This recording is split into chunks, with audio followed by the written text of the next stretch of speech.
Pinaiyak ni Jericho Cruz si Richie Rivero. Classic Terence Romeo, tinago ang bola. Iwan pa si Richie Rivero. Muntik mauwi sa wrestling ang laban. Inindalang ni The Kraken ang injury sa ilong. Niyabangan ni Richie Rivero si The Kraken. Fresh from 2024 PBA All-Star mga idol ang maglalabang San Miguel Beermen at Phoenix Fuel Master. Back to regular season na tayo mga idol sa 48th season ng PBA Philippine Cup. Opening ng frame mga idol ay nagparamdam agad si Marcelo Lassiter sa game. Pero dahil sa 3-pointer ni Azul, ilamang ng 1 point ang Phoenix sa game.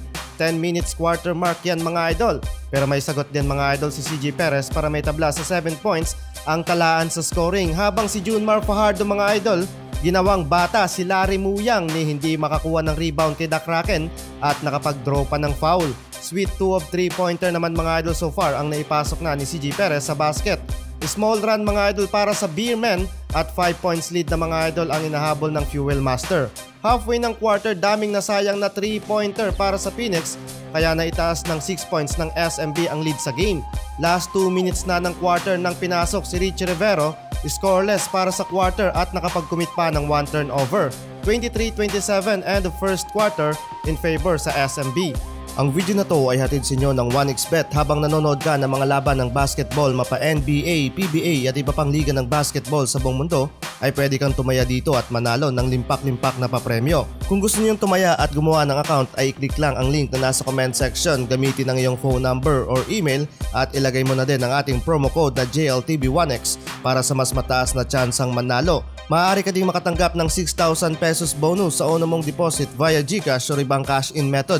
Hindi lang sa sports pwedeng tumaya, meron ding esports at iba pang game. Paalala lang mga idol, keep it fun and gamble responsibly. Second quarter tayo mga idol, nawala lang sa court si JMF balik na sa Phoenix ang kalamangan sa game. Time out daw muna mga idol bago lamangan ng Phoenix ang SMB. Coming from the bench, Alejandro for 3 points, 3 of 4 na mga idol from downtown para may tabla sa 33 ang talaan sa scoring.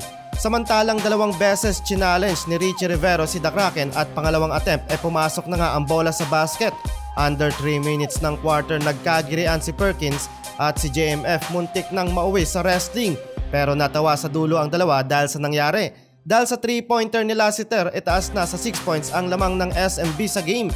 Pumapang 5 na si Lassiter sa best 3-pointer sa buong kasaysayan ng PBA. Nagtapos mga idol ang first half na hawak ng SMB ang kalamangan 45-49, 4 points and 7 boards para kay Junmar Fajardo. Second half tayo mga idol, lumala pa ang injury ni JMF sa ilong. Sinampal ba naman mga idol ni Azul? Pati si Lassiter na paaray sa nangyari. Nasa SMB pa rin naman mga idol ang momentum at lamangan ng 14 points. Classic Terence Romeo, tinago ang bola, iwan pa si Richie Rivero at nakapag-draw pa ng foul. Pagka fourth quarter na mga idol nang pinasok si JMF due to injury, sa dulo mga idol na ipanalo ng SMB ang laban sa score na 102-116. Pinaiyak mga idol ni Jericho Cruz si Richie Rivero.